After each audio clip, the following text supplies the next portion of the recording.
Wellness Spot with Luke Coutinho, the renowned lifestyle disease expert, author, influencer, and he's been with me for a few weeks now. The very first topic of discussion we did over the past few weeks was circadian rhythm of life. And I think very beautifully, Luke has elaborated why we need to get back to the natural form of, life, or should I say lifestyle. And so giving importance to every aspect of the day and really take it for what it is and try to have our lives around it. That's extremely important because the more naturally inclined we are, the better it is for our overall health. Now, moving forward, we know in today's day and age, with the fast life we lead and with so much we want to achieve and pack in one day, there is a lot of anxiety and stress, and that's something we're going to talk about. Luke, so good to have you back. Good to be back with you, Annie. So let's start with the most basic question. What is anxiety and stress we talk about all the time, Luke?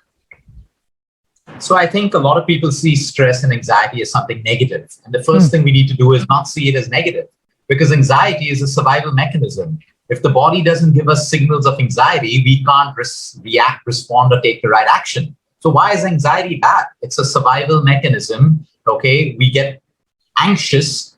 It's a signal that something's not right. Or that something's not right. There's an enemy. There's whatever it is. It's a winning. It's a signal. Now, what do you do with that? If you don't do anything about it, the anxiety builds more and more, and you become a victim or a slave to it. Sure. But if you take action, let's say I'm anxious about missing my flight. Fine. What actions can I take? Leave earlier, be on time, plan my day so in case there's traffic, I take away the anxiety of traffic by planning action. So where there's anxiety, there must always be an action that you need to take. If you do not take that action, your anxiety will become fears, and your fears will build their own stories and illusions, and it just becomes something that may not even be true anymore. Right. So let's say you have palpitations in your heart and you get anxious. Oh no, what's happening? What action can you take? Call a doctor, go to the hospital. You can take some action, but if you just sit there with the palpitations thinking and Googling, you're just becoming a victim to anxiety. It's the same thing with stress. What is stress? People think stress are people, problems, events. It's not. Stress is never a thing, a person, or an event. Stress is the way you relate to a person, a thing, or an event. It's the way you relate to it. Let's say someone has a toxic partner. Okay. Now, it's the way you relate to that partner. Okay. It's just the way you relate. You can't change anything else but the way you relate to that partner. Or you have a boss that you don't get on with.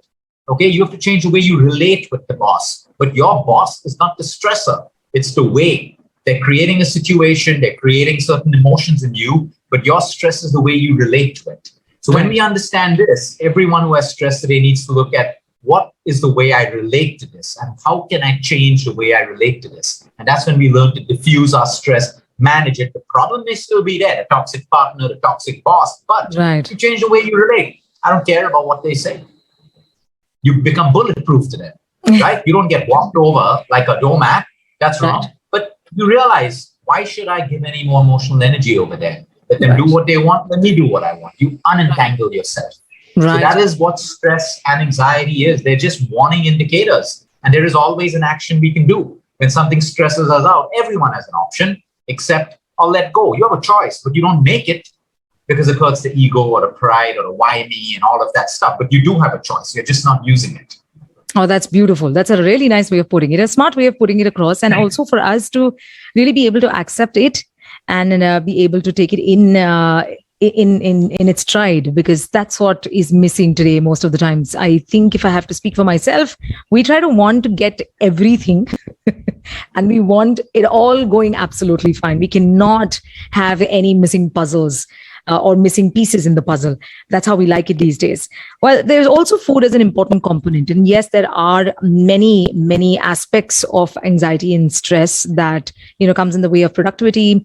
It's not so easy to disentangle or entangle yourselves, disentangle most importantly, like you pointed out.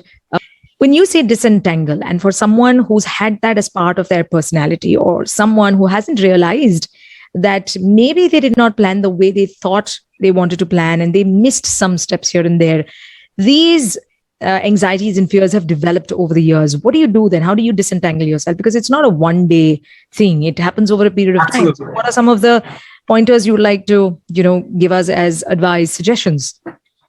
So you have to evaluate, you got to reflect, are any of those situations serving you anymore? If they're only draining you, they're not serving you. You got to let go of things that don't serve you. Otherwise, it becomes the baggage that you have to carry and it weighs you down. It's as simple as that. But a lot of people are entangled. They don't want to get rid of that emotion because they still feel entitled. Like, how could this happen to me? Why not? Who said that you shouldn't go through pain or breakup or heartache or sickness? We can wish and intend it never happened to us, but it's happened. Now you got to let go of it if it doesn't serve you anymore. So everyone finally has to cut off. You got to come to terms, and for that you got to be, connected within. You got to be strong. The egos have to be in place. Okay, I lost some. I made a mistake. I lost that relationship. It's fine. What can I learn from it so I don't lose more relationships, for example? So we lighten our baggage by facing it and then by cutting it off. It's not easy, but you got to start doing it because there is no other way. No one can take your baggage away from you. You got to release it. So based on that concept, we have to really do the self-work. And sometimes it's also chaotic. There are so many thoughts happening, and a lot of people get addicted to their past because it's become their identity. I'm this person who got hurt. I'm this person who went through whatever. And it becomes your identity. And no one wants to give up their identities, unconscious identities. But it happens. And that's why you got to do the self-work of untangling yourself from those emotions.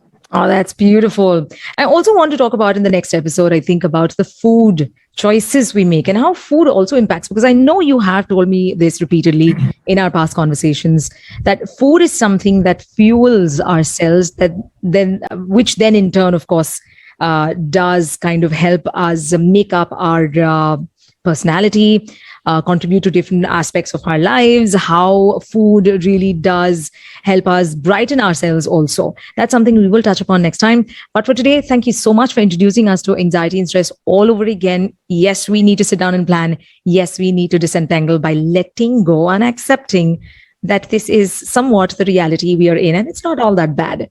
Thank you so much, Trilok. Thank you, Annie. Bye. Subscribe to our YouTube channel and hit the bell icon so you never miss a video from Radio 1.